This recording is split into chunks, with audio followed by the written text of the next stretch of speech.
Warahmatullahi wabarakatuh. Alhamdulillahi wa kafa wassalatu wassalamu ala Rasulillahil Mustafa wa ala alihi wa sahbihi wa man wafa wa ba'd. Keluargaku, teman-teman di musyawarah yang saya senantiasa berdoa semoga seluruhnya tanpa kecuali dirahmati, dimuliakan dan diridhai oleh Allah Subhanahu wa taala.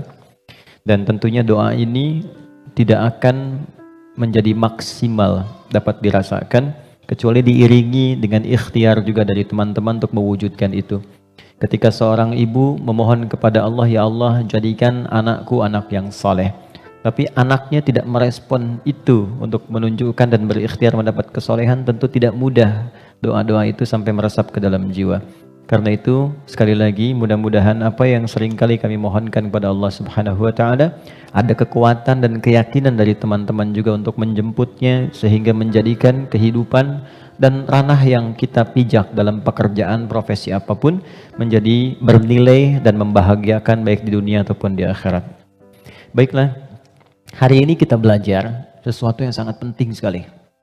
Dan ini bila mampu kita olah dengan baik akan menghadirkan puncak kebahagiaan tertinggi. Dan seringkali masalah yang dirasakan oleh setiap orang sumbernya atau puncaknya dari titik ini. Kita akan belajar tentang nafsu. Nafsu. Sering dengar ya? Nafsu, tapi barangkali kita akan olah itu dari pendekatan Al-Quran. Bagaimana nafsu itu diterangkan, seperti apa mengelolanya, dan bagaimana cara mengimplementasikan dalam kehidupannya. Kita bagi dalam 2 sesi, barangkali nanti kita akan ada pemaparan dan kita diskusi untuk mendalami apa yang mungkin kita bisa diskusikan. Bismillahirrahmanirrahim. Kita mulai teman-teman sekalian dari Quran surah ke-91. Nanti silahkan dicek ya. Quran surah 91 itu Asy-Syams. Asy-Syams.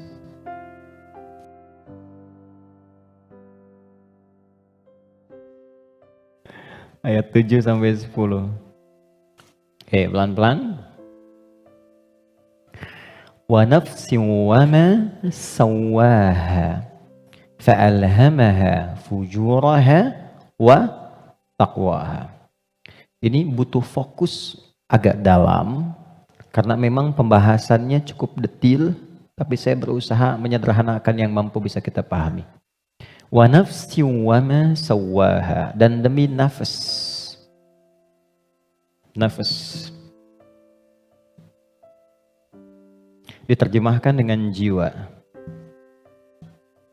Wa ma sawwaha, yang telah dengan keagunganku aku sempurnakan penciptaan dan fungsinya.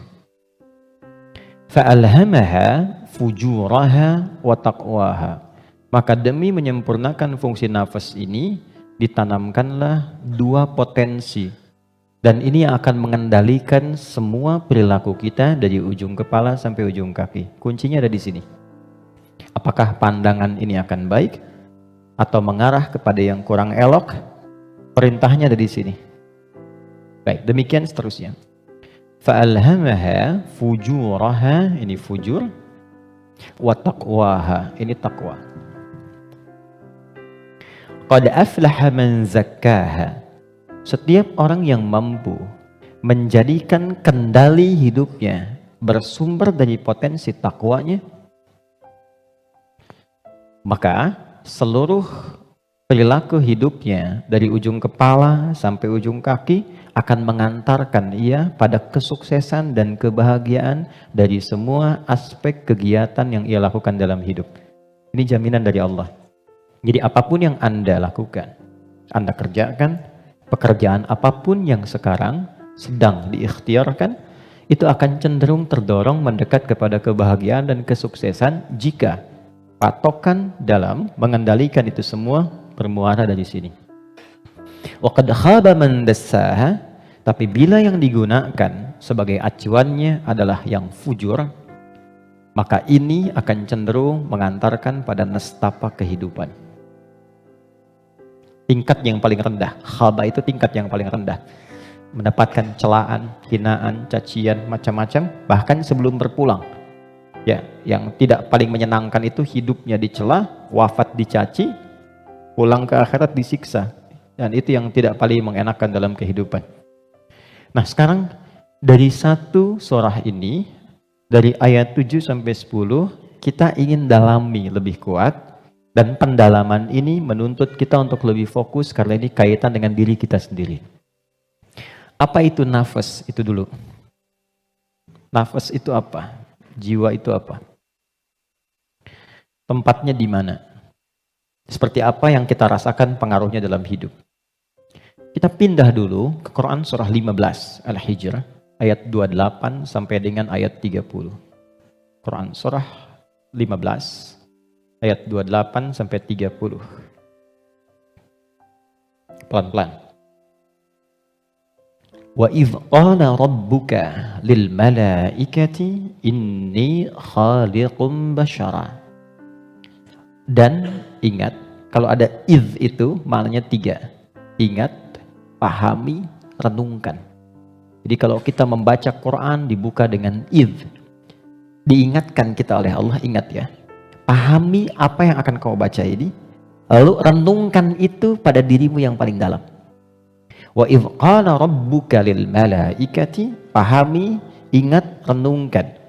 Ketika Allah berfirman pada malaikat, inni khaliqun basyara, aku akan mencipta makhluk baru yang bukan malaikat, yang bukan jin. Jadi sebelum Allah mencipta kita manusia disebut dengan basyar di sini, maka sudah ada malaikat dan jin terlebih dahulu. Urutannya, malaikat dulu diciptakan dari cahaya, nur. Lalu jin diciptakan dari api, nar. Ya, baru kemudian kita manusia, basyar. Karena itu ayat manusia 28, ayat tentang jinnya 27-nya. Jadi kalau Anda lihat ayat 27 di Quran surah 15, wal janna khalaqnahu ya min qablu min naris samum. Sebelum manusia ada jin dulu urutannya diciptakan. Nanti jin ini sebagiannya ada yang tinggal nanti dengan malaikat di alam langit, tapi di alam tersendiri dari 7 lapis itu tidak sampai ke bagian atas. Nanti ada yang tinggal berkehidupan di dunia, yang kelak fungsinya akan digantikan oleh manusia menjadi khalifah di bumi. Nah, yang tinggal di alam langit ini, itu yang dulu disebut dengan Azazil namanya. Jin yang sangat taat, rajin ibadah, sampai diagungkan. Diagungkan itu Azza. Oleh malaikat disebut nih hebat nih, ibadahnya banyak, maka disebut dengan Azazil. Cuma nanti kisahnya, ketika manusia diciptakan dan akan menempati posisi sebagai khalifah di bumi, jin yang terlihat taat ibadah ini ternyata memiliki kecemburuan yang tinggi sampai membangkang perintah Allah. Maka membangkang perintah disebut dengan fasik. Perbuatannya fasak. Maka berubahlah ia dari jin menjadi makhluk fasak, fasik. Ya, tertutup kebaikannya dengan keburukannya. Yang menutup keburukan dengan kebaikan, ada yang buruk yang tak ingin terlihat ditutup dengan yang baik, itu namanya libas, dari kata labasa. Tapi kalau yang baik sudah bagus, ibadah, jujur baik, ditutup dengan keburukan karena sombong misalnya, maka itu namanya dari kata balasa, makhluk yang tertutupnya disebut iblis. Maka dari situ dia menjadi iblis. Di situ ada di Quran surah ke-18 ayat ke-50. Quran surah 18 ayat 50. Wa idh qulna lil malaikati isjudu li adama fasajadu illa iblis kana minal jinni fa fasaqa an amri rabbi. Jadi iblis ini asalnya dari kalangan jin yang tadinya taat tapi tertutup oleh kesombongannya untuk memenuhi perintah Allah, dia tolak karena sombong. Ada di mana? Al-Baqarah ayat 34 dengan kalimat yang sama tapi inti yang beda. Wa idh qulna lil malaikati isjudu li adama fasajadu illa iblis aba, dia enggak mau sujud, wastakbar karena sombong. Ya. Nah, Allah memurkai jin ini menjadi iblis bukan karena enggak sujudnya pada Adam, tapi enggak patuhnya sama Allah. Urusan jin sama Adam itu terkait jin dan Adamnya, tapi ketika tidak mematuhi Allah, maka hilang sifat ubudiyahnya. Maka marahnya Allah kepada jin jadi iblis ini bukan karena Adamnya, karena nggak patuhnya pada Allah. Itu ada di Quran surah ke-7 ayat 11 sampai 12. Qala ma mana'aka alla tasjuda id amartuk. Allah katakan, "Hei iblis," dirubah langsung jadi iblis. "Kenapa kamu nggak mau sujud ketika aku perintahkan?" Jadi yang penting itu perintahnya, bukan karena sujudnya. Kita diminta sholat itu, sholat bukan karena sholatnya, bukan karena sujud rukunya, karena Allah yang perintahkan. Karena kita mengaku beriman, buktikan kita patuh pada Allah. Maka kepatuhan itu wujudnya lewat sholat. Makanya ketika seseorang yang mengaku beriman tidak sholat, itu sama dengan tidak mematuhi Allah. Itu prinsip dasarnya. Baik, kembalikan ke sini. Secara singkat, simpan saja dulu malaikat, simpan jinnya dulu, abaikan iblisnya. Kita fokus ke sini dulu. Maka diciptalah setelah itu manusia, disebut dengan Bashar. Tolong fokus ke sini. Bashar adalah satu dari 5 nama manusia yang disebutkan dalam Al-Quran. Kadang dia disebut dengan ins, dipasangkan dengan jin, dan pasangan ini tersebut 18 kali dalam Al-Quran. Ya ma'syaral jinni wal ins, wa ma khalaqtul jinna wal ins. Kadang dia disebut dengan insan, 65 kali disebut dalam Al-Quran. Bahkan ada surah ke-78, surah Al-Insan, hal ata 'alal insan. Kadang disebut dengan Bani Adam, 7 kali disebut dalam Al-Quran, ya Bani Adam, untuk menunjukkan keturunan. Kadang disebut dengan Nas, An-Nas, 241 kali disebutkan dalam Al-Quran. Dan ada surah ke-114, surah bagi semua umat Islam paling favorit di muka bumi. Qul a'udzu birabbin nas. 5 nama. Uniknya, setiap nama dalam Al-Quran menunjukkan fungsi tersendiri bagi kegiatan manusia. Contoh, kalau ingin menunjukkan kelembutan dan karakter keramahan pada manusia dan penampakannya, maka yang disebutkan kata ins. Lalu disebut lawannya jin. Jin disebut jin karena tersembunyi, nggak nampak. Lawannya ins nampak. Karena itu jin fitrahnya nggak nampak, nggak bisa ada yang lihat jin. Ingat ini ya, kalau ada yang mengatakan saya bisa melihat jin, hanya jin yang mampu melihat jin, maka orang itu sedang kemasukan jin. Ingat itu, ya. Maka sifat jin itu nggak bisa dilihat oleh manusia, tersembunyi. Makanya kalau ada jin melakukan penampakan, itu jin sedang punya masalah. Ingat, karena keluar dari fitrah. Apalagi manusia-manusia yang sedang cari-cari penampakan jin. Hati-hati ya. Oke. Sebaliknya, jin tersembunyi, manusia nampak. Fitrahnya tampak, ketemu nampak, salaman, senyum. Jadi kalau ada manusia yang suka sembunyi-sembunyi, suami pulang ke rumah sembunyi-sembunyi. Ada pintu depan, dia naik lewat jendela. Dia buka WA istri, ambil handphone suami, sembunyi-sembunyi. Cek dan sebagainya. Ini menunjukkan bahwa suami itu sedang bukan menjadi jin, sedang ada masalah. Gampangnya begitu. Biasanya papasan enak, sekarang cari jalan lain. Itu pasti sedang punya masalah. Itu fitrah. Ya. Yang kedua, jin kasar. Karena itu disebut jin. Manusia lembut. Karena itu tampilan karakternya selalu lahir sifat kasar. Gak ada orang misalnya, maaf, kemasukan jin jadi lembut, gak ada. Mas Dude izin pengen ikut kajian, sedang kemasukan jin, itu mustahil. Biasanya dia meracau. Nah manusia itu karakternya lembut. Makanya saking lembutnya Allah tanamkan kecintaan kepada anak yang baru dilahirkan. Anak siapapun itu. Orang pasti senang. Pengen gendong, pengen cium dan sebagainya. Pertanyaannya, kenapa kok tiba-tiba kata-katanya bisa menjadi kasar? Perilakunya kok jadi keras? Padahal ketika lahir, dia dalam keadaan baik. Maka nanti babnya tersendiri. Ada bab tentang lingkungan, bab tentang orang tua, perhatian dari saudara-saudarinya. Kullu bauludin yuladu 'alal fitrah fa'abawahu. Lingkungan, bisa orang tua, bisa teman, bisa sekolah dan sebagainya. Oke. Insan tidak disebutkan kecuali menunjuk pada manusia yang terkait dengan totalitas aktivitasnya dari bangun tidur sampai tidur lagi. Jadi, kalau Anda menginginkan belajar tentang manusia dari sudut pandang akhlak, pelajari kata ins. Kalau Anda ingin belajar tentang manusia yang menata kurikulum hidupnya, apa yang harus dilakukan saat bangun, bagaimana menata hidup dengan panduan-panduannya, Anda mau jadi apapun silahkan. Nanti di Quran ada panduannya. Dari bangun tidur sampai tidur lagi, keluarkan semua kata insan dalam Al-Quran. 3. Kalau kita ingin melihat genealogi kita dan perjalanan sejarah kehidupan bapak moyang kita dari Nabi Adam sampai ke Rasulullah SAW yang jadi petunjuk untuk kita, maka temukan di kalimat Bani Adam. Jika Anda ingin belajar tentang bagaimana membangun hubungan yang baik secara sosial, dengan teman, dengan lingkungan, dengan tetangga, dan sebagainya, maka keluarkan semua kata nas dalam Al-Quran. Tapi kalau Anda ingin belajar tentang menata nafsu yang ada dalam jiwa setiap manusia, maka keluarkan kata bashar dalam Al-Quran. Disebutkan sebanyak 35 kali dalam bentuk tunggal dan sekali dalam bentuk dual.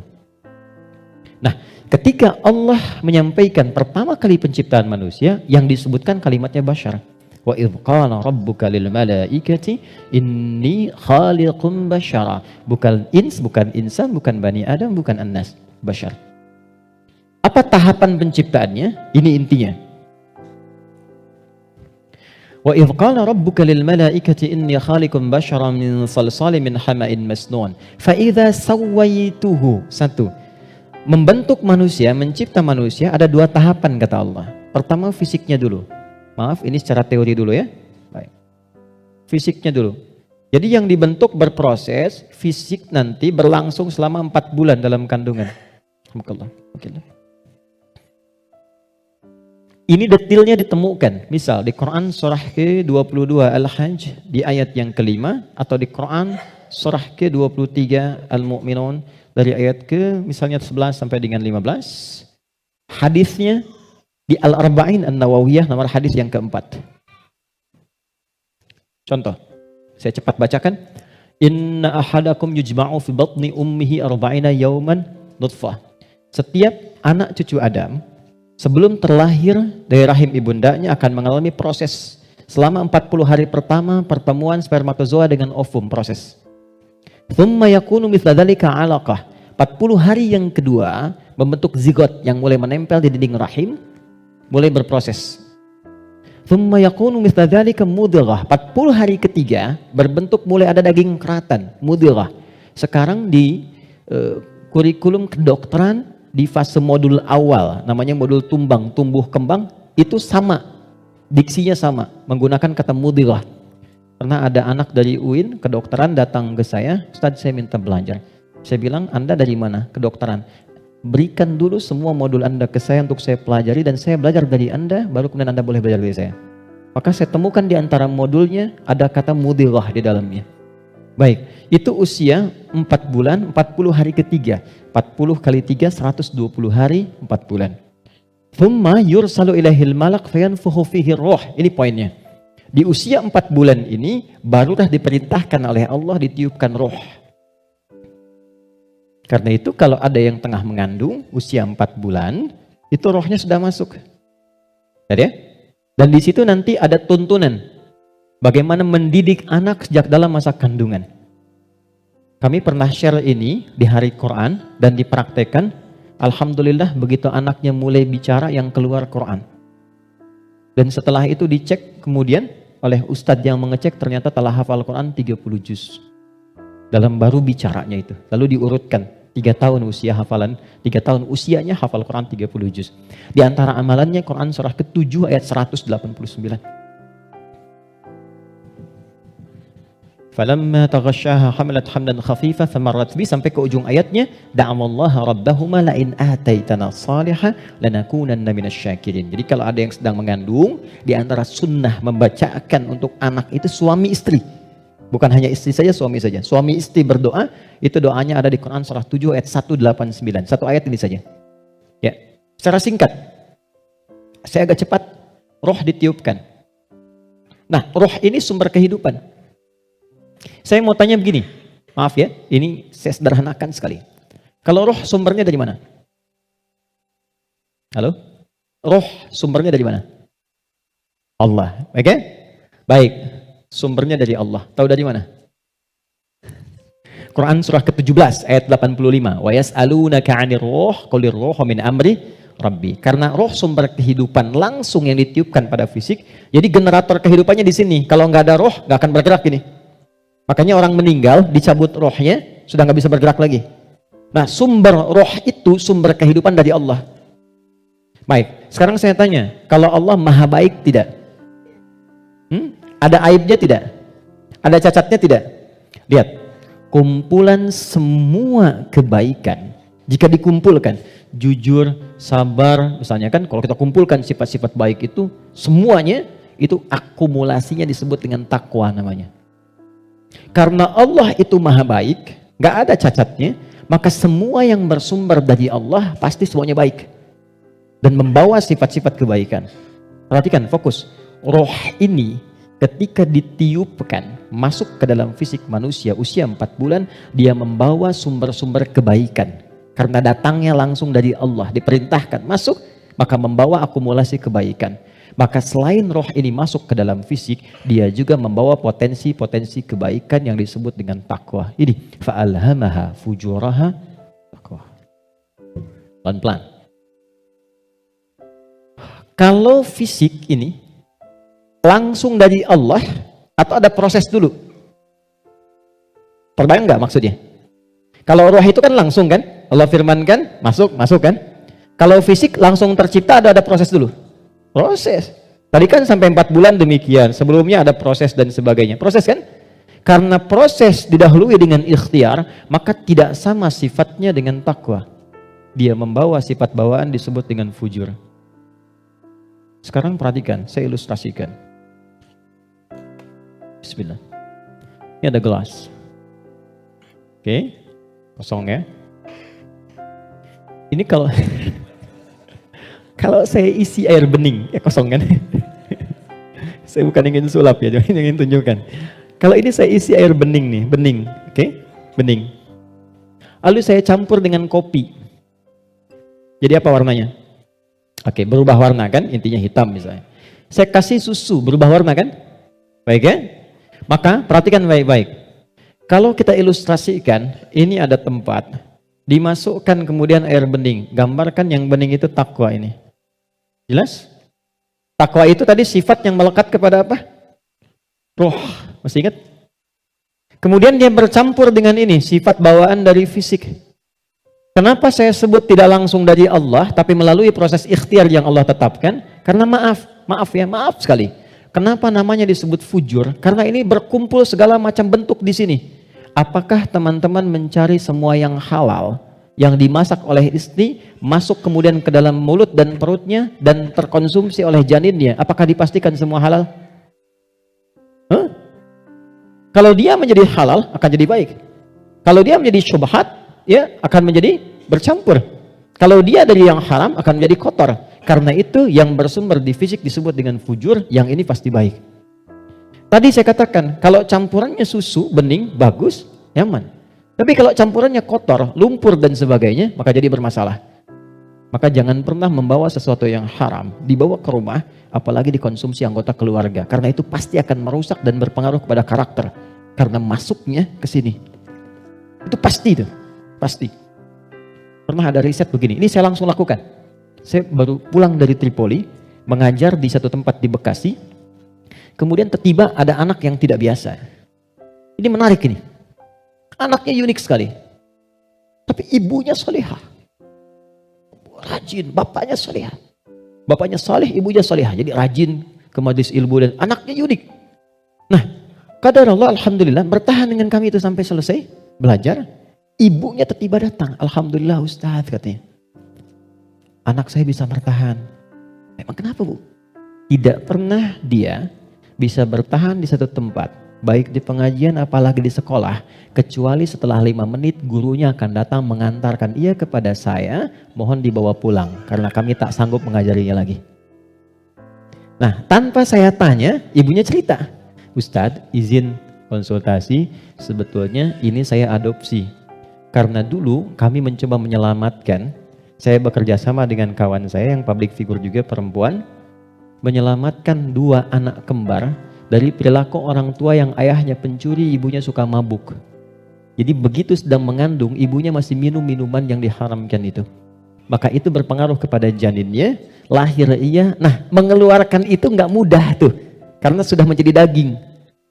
Maka harus disupport lagi dengan yang halal, ditanamkan lagi yang baik-baik supaya keluar itu. Nanti ada tahap yang ringan, tahap yang menengah, tahap yang paling susah. Tapi itu semua ada caranya untuk mengembalikan. Yang ingin saya gambarkan adalah, hati-hati kita ilmiah sekali hari ini. Ini bawaan dari gabungan fisik sifatnya fujur, yang ini roh membawa sifat takwa. Karena takwa yang bening bercampur dengan fujur, maka merubah keadaan roh. Yang tadinya murni seperti biasa, karena roh membawa sifat takwa, nyampur jadi ini, bercampur dengan fujur. Maka merubah nama roh kemudian menjadi nafas. Pelan-pelan, pelan-pelan. Kalau roh saja yang dibawa sifat takwa, udah pasti baik tuh. Tapi karena dia bercampur dengan ini, yang bahannya banyak tuh, ya, dan sifat fujur, maka berubah nanti dari sifat yang takwa ini bercampur dengan fujur, merubah nama roh saat masuk ke dalam tubuh, berubah menjadi nafas. Dari sini diserap ke dalam bahasa Indonesia menjadi nafas. Ya, maka dikatakan seseorang bisa bernafas ketika rohnya masuk. Tapi dalam keterangan Al-Quran bukan cuma bisa nafas, di situ akan tergabung takwa, potensi yang dibawa oleh roh sebagai sumber kebaikan. Di sini ada fujur, potensi yang dibawa oleh fisik, ya, yang kadang-kadang menjadi lawan daripada sifat kebaikan. Pelan. Sampai di sini bisa dipahami? Artinya apa? Artinya, maaf, di dalam diri kita ini, siapapun manusianya, pasti ada potensi kebaikan. Ini sifat dasar manusia itu baik. Itu sifat dasarnya. Nggak ada yang nggak baik. Makanya, maaf, sepencuri-pencurinya pencuri, sebetulnya hatinya menolak. Ketika akan mencuri, pasti hatinya menolak itu. Itu salah. Karena itu pencuri nggak mau dicuri. Coba kalau 3 orang mencuri, yang satu misalnya menyembunyikan hasil curiannya, maka bosnya akan berkata, maling kamu. Padahal mereka baru maling gitu kan? Ya? Oke, pelan-pelan ya. Jadi singkatnya, di dalam diri kita terkumpul semua potensi kebaikan yang dibawa oleh roh. Dan saat yang bersamaan, ada potensi yang dibawa oleh fujur dari fisik. Ada di sini, ini lawannya. Nah, yang menarik begini, ini potensi takwa ini, akumulasi semua kebaikan, kita sebut dengan sumber positif, gini. Yang ini, didesain oleh Allah sebagai lawannya, kita sebut kutub negatif begini, fujur.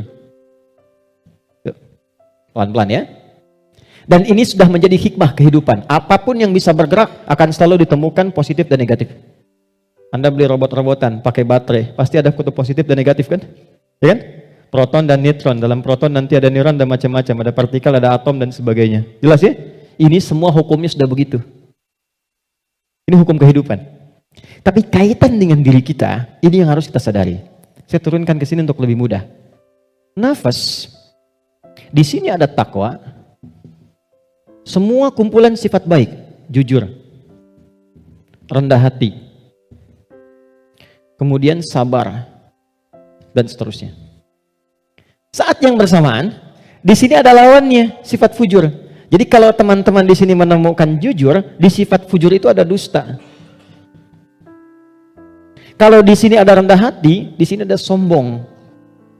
Kalau di sini ada sabar, di sini ada sifat amarah yang berlebihan, pemarah. Nah, kita mesti menyadari setiap manusia itu punya potensi jujur, tapi saat yang bersamaan punya potensi dusta. Dia punya potensi rendah hati, tapi saat yang bersamaan dia bisa sombong. Nah, yang paling menarik adalah bagaimana kita bisa mengendalikan ini sehingga yang keluarnya selalu yang baik. Dan yang ini bisa kita tutup, bisa kita tekan sehingga tidak muncul ke permukaan. Nah, inilah inti pembahasan kita yang akan kita turunkan. Saya ingin fokuskan betul pada apa yang akan saya terangkan saat ini. Jadi yang barusan muqaddimah ya. Sekarang kita mulai ke intinya. Saya ingin berikan penjelasan dari akarnya dulu supaya kita paham tentang diri kita. Jelas sampai di sini? Halo? Jelas ya? Oke. Yuk kita lihat. Kembali ke Quran surah Asy-Syams ayat 7 sampai 10. Wa nafsin wa ma sawwaha, dan demi jiwa nafas yang telah aku sempurnakan, kata Allah penciptaannya. Fa'alhamaha fujuraha wa taqwaha. Maka diilhamkan pada nafas ini ada 2 yang seakan berlawanan, yaitu fujur dengan bawaan ini dan takwa sifat baik. Sekarang lihat rumusnya. Qad aflaha man zakkaha.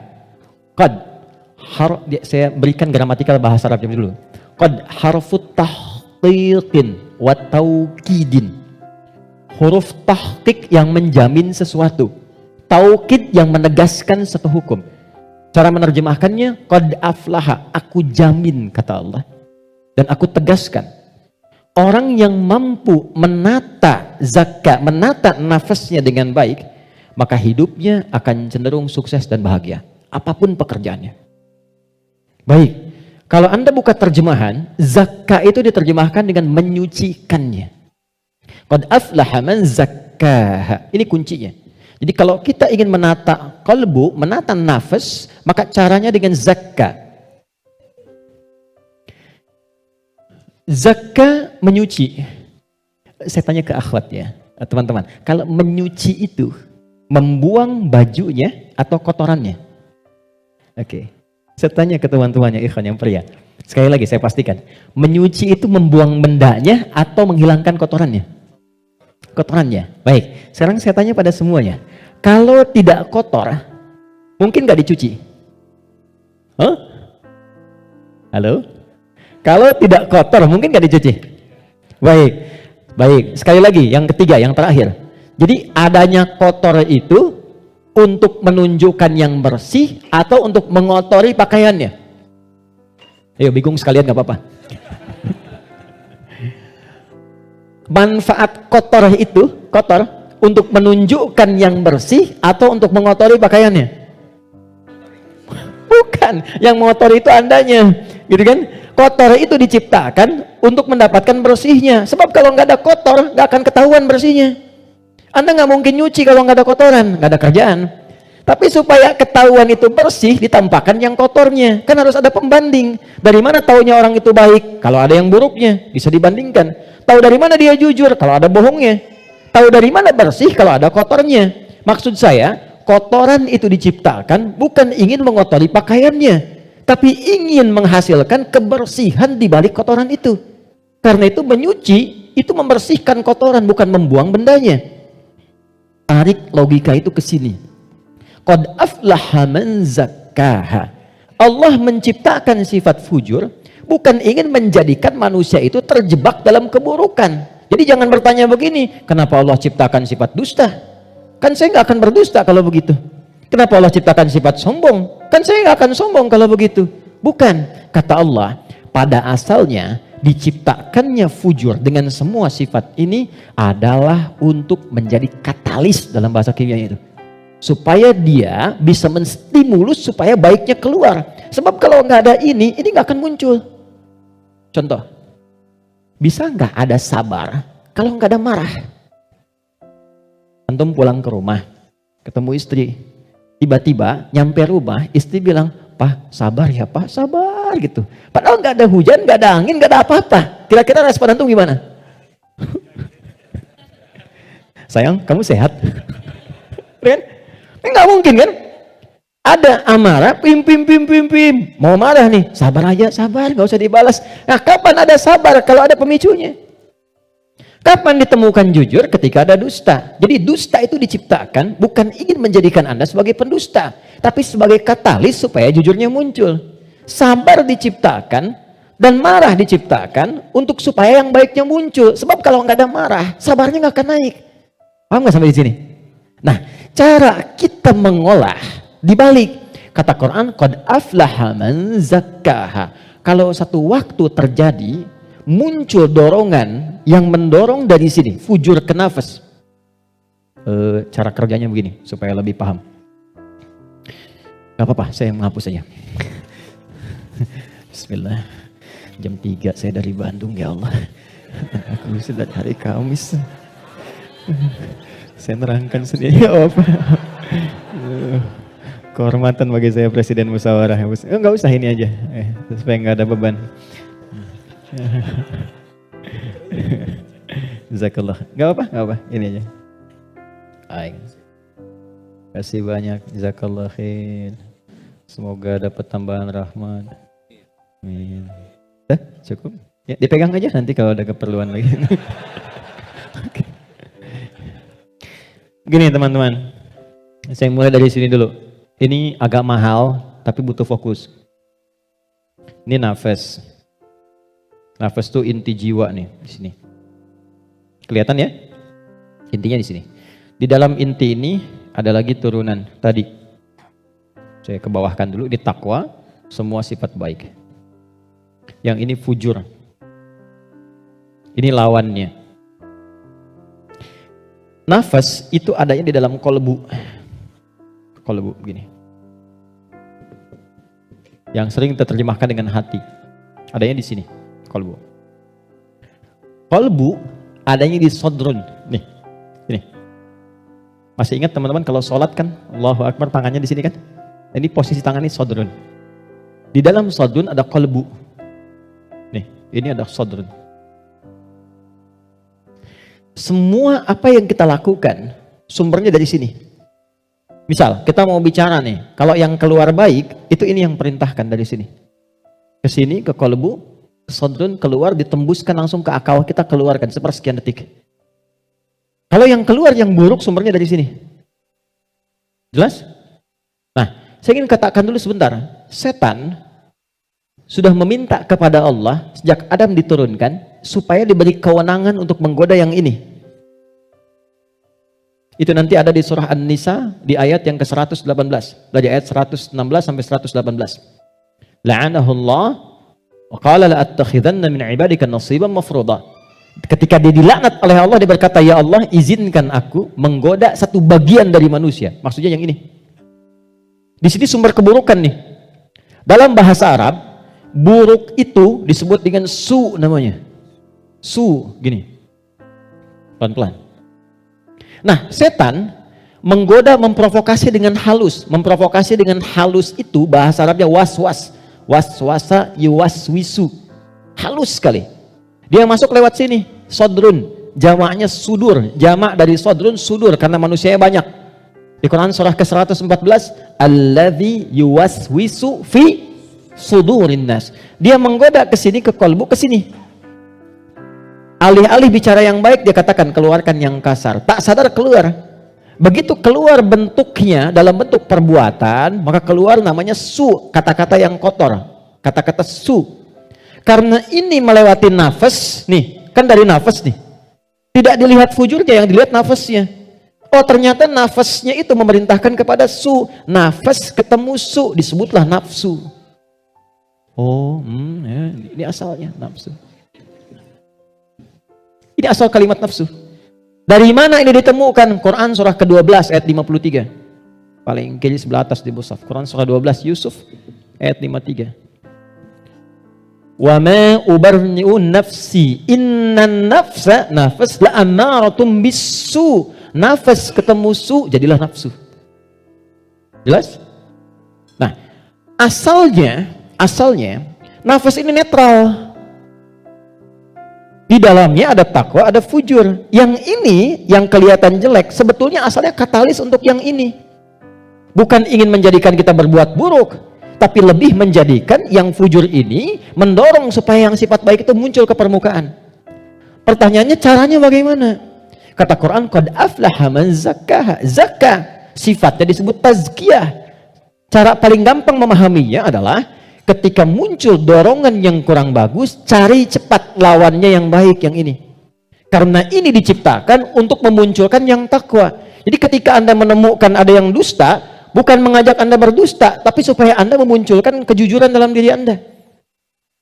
Ketika ada seseorang misalnya datang dengan kesombongan, maka itu adalah pelajaran bagi kita supaya jangan ikut sombong. Yang dimunculkan sifat rendah hatinya. Dicari lawan terbaliknya. Itu poinnya. Prakteknya bagaimana?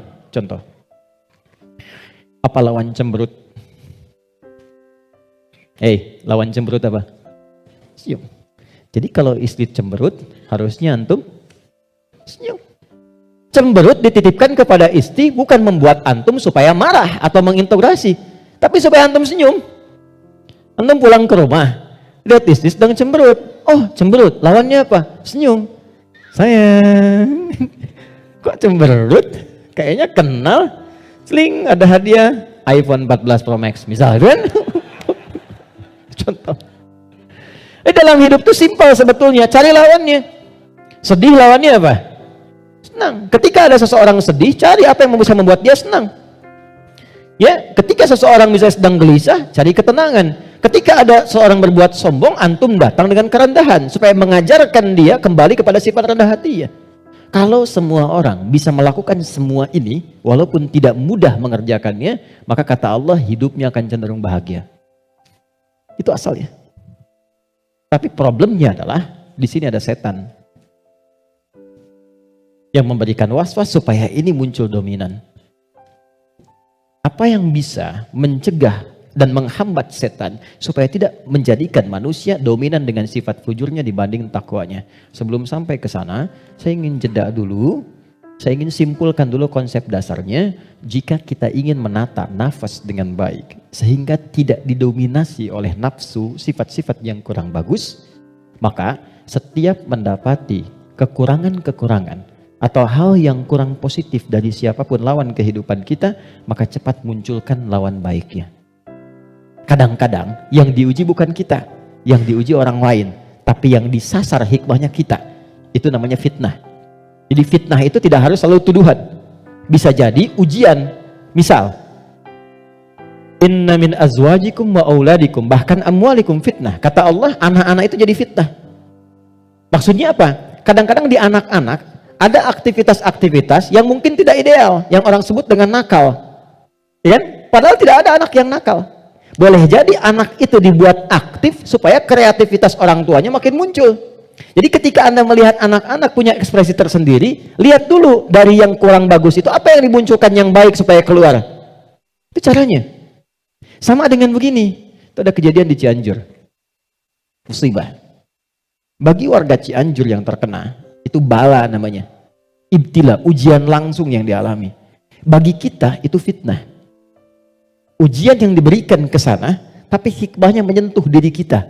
Ada nggak yang terpanggil untuk datang? Betul nggak orang beriman saling merasakan?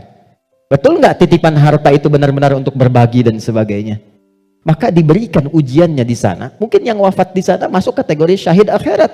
Karena di antara syahid itu kan tertimpa bebangunan, meninggal dia syahid. Kita wafat bagaimana? Maka disentuh untuk datang. Kami ke sana bangun posko, lihat teman-teman, maaf ya, ini pelajaran besar ya. Mohon kalau kurang berkenan, mohon saya dimaafkan dengan kalimat ini. Demi Allah saya katakan, rumah yang mewah sampai yang biasa hancur. Dan yang paling menarik bukan itu. Yang paling menarik hati kita untuk merenungkan, bahkan rumah yang masih bertahan pun dan masuk kategori mewah, tidak ada yang berani penghuninya untuk datang ke tempat itu. Dia lebih memilih mengungsi atau tinggal di tenda-tenda yang bahkan jauh dari kata layak. Pertanyaan saya, jadi yang selama ini dikumpulkan kerja keras siang dan malam, jadilah sesuatu yang mewah itu, kendaraan yang hebat itu, lalu untuk apa kalau tidak digunakan dan dinikmati ketika Allah memudah membalik itu dalam sepersekian detik? Maka saya ingin katakan pada teman-teman, jangan sampai terjadi dalam satu masa, dalam satu waktu, sudah kerja, lelah, capek dan sebagainya, tapi karena hubungan yang jauh dari Allah, atau karena sebab tertentu, justru berbalik nikmat itu menjadi sesuatu yang bahkan tidak bisa dinikmati secara langsung. Itu pesan pertama. Tapi jangan disimpulkan bahwa di sana ada maksiat dan sebagainya, tidak ke situ arahnya. Boleh jadi mereka ditetapkan oleh Allah untuk mendapatkan kemuliaan karena datang keluarga-keluarga besar membawa sesuatu yang bahkan belum pernah mereka lihat sebelumnya. Yang gak pernah menemukan makanan-makanan yang mungkin menurut kita enak dan layak. Yang merasakan perhatian, merasakan bantuan-bantuan, kenal saudaranya. Yang gak ada masjid, dibangunkan masjid lagi. Yang wafatnya syahid, kita siapa? Dan bagaimana cara kita kembali kepada Allah Subhanahu wa Ta'ala? Nah, itu fitnah. Ujiannya di sana yang merespon kita di sini. Terkadang adanya pada tetangga kita. Tetangga yang sakit dibuat sakit bukan karena ingin menjadikan dia sakit. Boleh jadi Allah ingin menguji Anda sebagai tetangganya, sikapnya bagaimana. Itu cara melihatnya. Tetangga Anda ada kekurangan, mudah bagi Allah menjadikan dia kaya. Tapi Allah titipkan kepada Anda tetangganya supaya Anda merespon harta yang Allah titipkan untuk berbagi. Contoh lain, Anda sudah ke masjid. Anda punya tetangga, belum mau ke masjid. Dijadikan ia menjadi tetangga Anda, bukan untuk Anda caci, atau Anda katakan, tuh saya punya tetangga gak pernah ke masjid. Bukan. Boleh jadi Anda ditempatkan di situ, sehingga mendapat bagian dari dakwah untuk mendoakan dia supaya ke masjid. Ada orang bertanya, saya tanya begini, satu jamaah, apa hukumnya ada tetangga masjid, tinggal di samping masjid, 5 meter jaraknya dari masjid, bahkan toa masjid menghadap ke rumahnya begini. Tapi dia belum mau ke masjid. Oh, jawabannya beragam. Dosa Ustadz, haram Ustadz. Ada yang bilang bakar rumahnya. Hukumnya ajak dia ke masjid. Hukumnya ajak dia ke masjid. Ini sederhana, tipis bahasannya. Tapi kalau kita praktekkan dalam kehidupan di rumah tangga, suami dengan istri, dengan anak, anak dengan ayah, dengan ibu, ini dibawa. Kita datang ke ibu sedang cemberut, buat beliau tersenyum.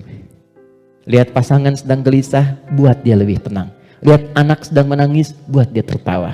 Nabi SAW kedatangan seseorang menyampaikan, ya Rasulullah, si fulan berjuang fi sabilillah, ikut ke medan perang, tapi ibunya menangis. Dipanggil oleh Nabi anak itu, katakan, irja, pulang kamu, bikin ibumu tertawa seperti engkau membuatnya telah menangis.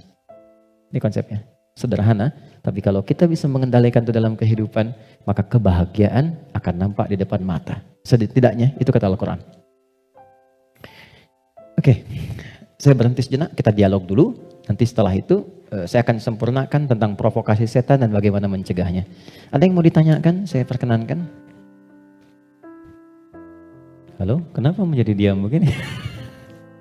Ada yang mau bertanya? Atau saya teruskan dulu? Setelah itu baru kita bebas berdiskusi? Baik ya? Baik. Tidak mudah untuk dilakukan, sikap seperti itu, mudah disampaikan tapi tidak mudah dikatakan. Sama Ustadz juga begitu. Sama saja, godaannya sama, mau Ustadz mau bukan sama. Makanya jarang ada Ustadz ceramah bawa istrinya. Baik. Ini live gak ya? Oke, aman ya. Baik, saya kembalikan di sini. Kenapa? Karena sama, ada setannya. Ini poinnya. Ada setannya. Ini yang sudah berjanji kepada Allah, berkomitmen maksudnya. Pokoknya selama manusia hidup, siapapun itu dan apapun statusnya, dia pasti memberikan waswas, menggoda lewat sini. Supaya ini ditekan. Ya, supaya takwanya ditekan, yang naik yang ini, yang buruk-buruknya. Maka bagaimana cara mencegah godaan-godaan setan itu sehingga kita manusia tidak terbawa dalam nuansa provokasi setan, sehingga bertransformasi dari pribadi yang lembut ini berubah menjadi pribadi yang kasar, yang kotor tindakannya dan sebagainya. Maka yang pertama kata Al-Quran, teruskan ayatnya, waqad khaba man dassaha. Ingat ya, kalau sifat fujur itu diperturutkan, diikuti, dusta diikuti, sombong diikuti, jadi perilaku, jadi sombong, belum apa-apa sudah mulai pamer, sudah macam-macam dan sebagainya. Perhatikan, khab, pikirkan dulu kata Allah kalau mau sombong, pikirkan kalau ingin dusta, pikirkan kalau ingin berbuat hal-hal yang buruk. Khab, muaranya, ujungnya pasti kehinaan. Ini. Jadi sebelum berbuat sesuatu yang menyimpang, kalau Anda ingin berkata kotor, pikirkan dulu. Karena ketika itu keluar, Anda akan terhina, kata Allah. Anda akan terhina. Kalau bukan ada yang di hadapan, orang lain yang akan tergerak untuk menghinakan itu. Karena itu tidak sedikit orang yang mengeluarkan kata-kata kotor dalam kehidupan, terekspos kemudian, bukankah dirinya menjadi rendah? Mau sombong, bagi dirinya mungkin hanya ingin menampilkan kerja keras saja. Tapi ketika ditampilkan dalam bentuk sombong, diikuti provokasi ini, maka apa yang terjadi? Khab. Kata Allah, ujung-ujungnya pasti ini, terhina hidupnya. Entah itu mendapatkan celaan, entah itu mendapatkan cacian. Jadi semua bentuk keburukan yang dialami oleh manusia itu kembali kepada perilakunya. Dan pada akhirnya adalah mengikuti bisikan-bisikan yang disampaikan oleh setan. Jadi yang pertama kali, kalau terfikir sesuatu yang buruk, langsung kata Allah pikirkan. Maaf ya, hei jangan kerjakan. Kalau tidak, kamu akan terhina di ujung. Maaf sekali lagi, maaf. Seseorang ketika berbuat korupsi misalnya, dia merasakan akan mendapatkan sesuatu yang besar. Tapi Quran menasihati jangan lakukan. Karena kamu akan terhina. Betapa itu terbukti ketika dia diketahui. Entah itu KPK, kejaksaan atau polisi menangkap dan seterusnya. Perhatikan, apa hukuman yang didapatkan dalam kehidupan sosialnya? Cacian, makian, celaan.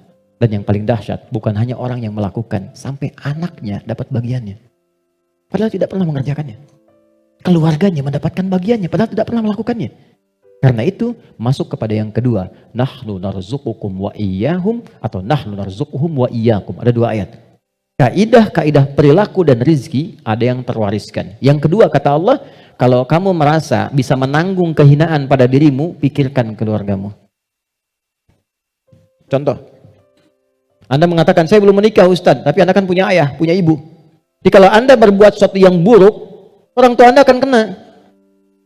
Anda berbuat maksiat, terjebak dengan perbuatan buruk, menggunakan benda-benda yang haram misalnya, atau mencuri atau macam-macam, waliyadzubillah. Dilakukan itu, diketahui, diekspos di publik, bukan punya Anda, bukan hanya Anda, ibu Anda akan kena, ayah Anda akan kena. Karena itu kata Quran, sebelum Anda berbuat yang kurang baik sebagai anak, pikirkan dulu orang tua. Jadi kalau merasa sebagai anak saya akan menanggung itu nggak apa-apa, pikirkan orang tua Anda. Apa tega ibu yang telah mengandung, melahirkan, merawat, mendidik, ayah yang penuh dengan peluh, merawat Anda, menyayangi Anda, menemani Anda saat tidur, tiba-tiba hanya mendapati keburukan yang dari Anda kerjakan. Mendapati limpahan keburukan dari hasil kreasi anaknya. Satu. Tapi kalau Anda orang tua, maka ingat anak dan keluarga. Saya sedih ya dapat beberapa informasi yang kadang-kadang dari instansi pemerintahan juga konsultasi. Salah satunya yaitu kok masih ada yang nekat berbuat seperti ini. Anda bisa bayangkan seorang bapak korupsi, anaknya dibully di sekolah sampai dia putus sekolah. Salah apa anaknya? Ibunya berbuat maksiat, ketahuan. Keluarganya yang kena. Suaminya yang hancur karirnya. Karena yang istrinya berbuat yang tidak bagus, berselingkuh, bergaul dengan pasangan yang lainnya, suaminya yang kena, suami yang kemudian diputus pekerjaannya, anak-anak yang kena bulinya. Jadi masuk yang kedua, ketika ada seseorang yang berpikir mengikuti provokasi setan, kata Allah, pikirkan keluargamu, pikirkan anakmu. Yang ketiga, yang terakhir, pikirkan kematian, wafat. Jadi kalau sedang terdorong oleh nafsu yang diarahkan oleh setan untuk berbuat yang buruk, misal, maaf, ingin mencela orang, hanya sekedar bikin status. Coba bayangkan saat berbuat seperti itu, Anda diwafatkan oleh Allah Subhanahu wa Ta'ala. Apakah mau wafat dalam keadaan sedang berbuat maksiat? Sementara selama ini Anda sholat, Anda puasa, Anda zakat dan sebagainya. Tiba kemudian berbuat maksiat dan wafat dalam keadaan demikian. Itu puncak terakhirnya yang paling cepat bisa mengendalikan nafsu kita supaya tercegah dari perbuatan yang buruk. Selebihnya di situ doa-doa untuk menguatkan itu semua. Ada ayat kursi, ada surah, 3 surah paling favorit semuka bumi terakhir, Al-Ikhlas, Al-Falaq, An-Nas. Ada istighfar dan lain sebagainya. Nah itu jalan-jalan yang bisa kita lakukan. Dan sebagai penutup, kalau sudah pernah terjebak berbuat seperti itu, bagaimana cara kembalinya? Ini ada jalan rel, salah belok ke sini. Ingin balik lagi supaya ke jalan yang benar, balik kembali. Kembali ke jalan yang lurus, yang benar. Untuk menempuh jalan yang lebih baik, dalam bahasa Arab disebut dengan taba, sifatnya disebut dengan taubat. Maka muncullah ayat taubat. Quran surah ke-4 ayat 17. Quran surah ke-4 ayat 17. Saya berhenti dan berakhir di sini. Ada?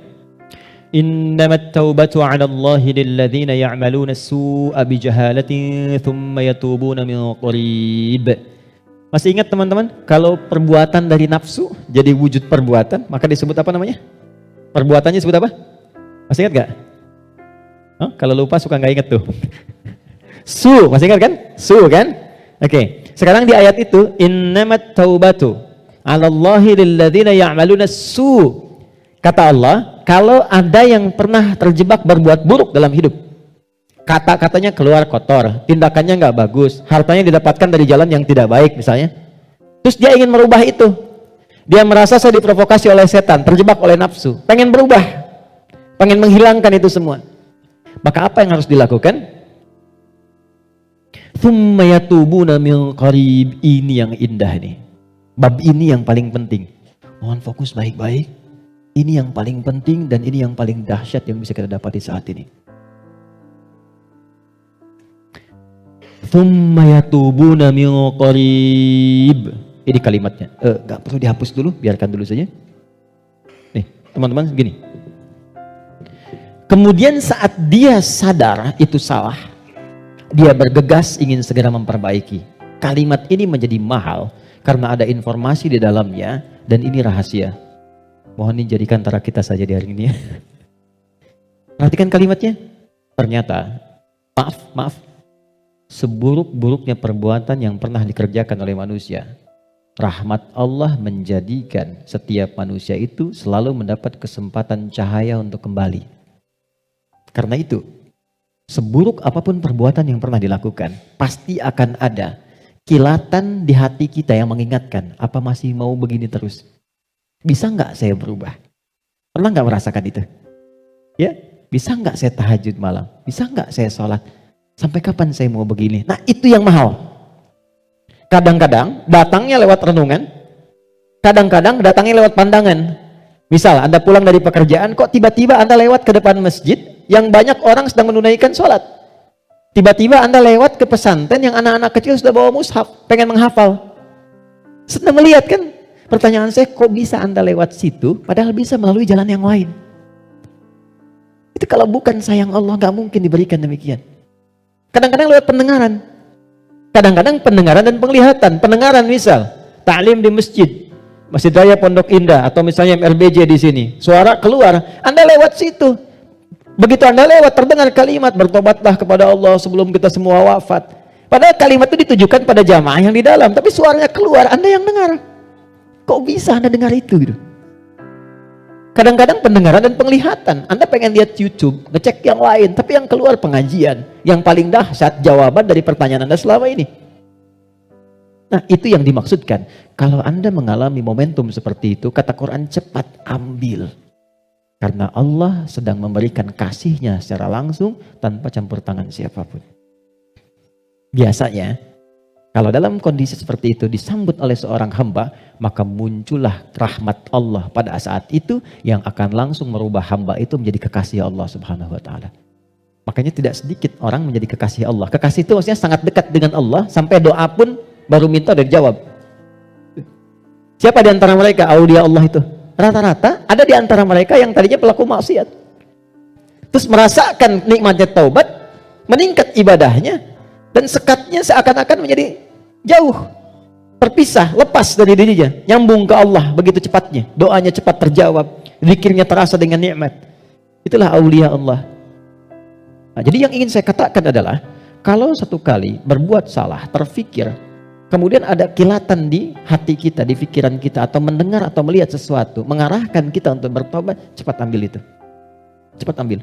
Itu yang dimaksud Quran surah ke-29 di ayat yang terakhir. Walladzina jahadu fina lanahdiyannahum subulana. Setelah itu, sesali perbuatan yang pernah dikerjakan, minta ampun pada Allah. Kalau terkait dengan manusia, minta maaf. Datangi.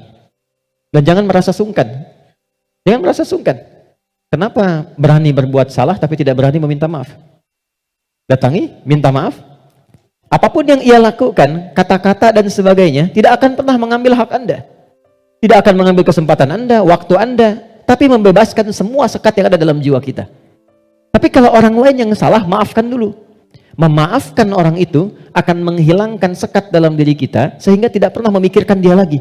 Tapi tidak menyelesaikan persoalan dia dengan Allah. Jadi tetap dia dihisab oleh Allah sebelum dia minta maaf pada kita. Ini nggak ada ruginya. Paham ya? Karena itu, kalau ada kilatan di pikiran kita, mengajak untuk bertobat, cepat respon, sesali perbuatan itu, berjanji tidak mengulangi, dan mengganti dengan perbuatan baik. Apa tandanya taubatnya diterima? Tandanya semua perbuatan yang jelek yang pernah keluar dari lisan, dari mata, dari telinga sampai ujung kakinya, misal, maka berganti menjadi perbuatan baik. Itu tandanya hamba itu diterima taubatnya oleh Allah Subhanahu wa taala. Saya tutup dengan hadis Nabi sallallahu alaihi wasallam. Innallaha idza ahabba 'abdan ibtalah. Allah kalau mencintai seorang hamba maka mengujinya. Kadang-kadang di antara ujian itu Kalau manusia tidak bisa memanagenya, ada yang mengantarkan pada sifat-sifat buruknya. Maka muncullah keterangan yang kedua langsung dari Al-Quran. Innallaha yuhibbut tawwabina wa yuhibbul mutatahhirin. Allah sangat mencintai pelaku maksiat yang mau bertobat dibandingkan dengan orang soleh yang tidak pernah merasa salah. Ingat ya, Allah sangat mencintai pelaku maksiat yang mau bertobat dibandingkan orang soleh yang tidak pernah merasa salah. Silahkan bikin status. Itu dari Al-Quran. Oke ya? Saya kira itu yang bisa saya sampaikan. Kita berdoa kepada Allah Subhanahu wa taala, mudah-mudahan doa kita bisa dikabulkan dan mendapatkan nilai kebaikan sisi Allah Subhanahu wa taala. Allahumma taqabbal minna innaka antas sami'ul alim wa tub 'alaina innaka antat tawwabur rahim. Allahumma arhamna ya arhamar rahimin. Ya Allah, mohon rahmati siapapun yang ada di ruangan ini atau yang mungkin bersambung bersama kami dalam kebaikan. Rabbana la tada' lana fi maqamina hadza wa fi kulli maqamin dhanban illa ghafarta. Ya Allah, mohon jangan biarkan ada satupun di antara kami yang hadir saat ini kecuali Engkau ampuni segala dosa-dosanya. Wala hamman illa farajtah. Jika ada yang merasakan kegelisahan, jangan biarkan ia pulang kecuali Engkau telah tenangkan keadaan hatinya. Wala asiran illa yassartah. Jika ada yang mengalami kesulitan dalam hidupnya, maka mohon ya Allah ringankan dan hilangkan semua kesulitannya.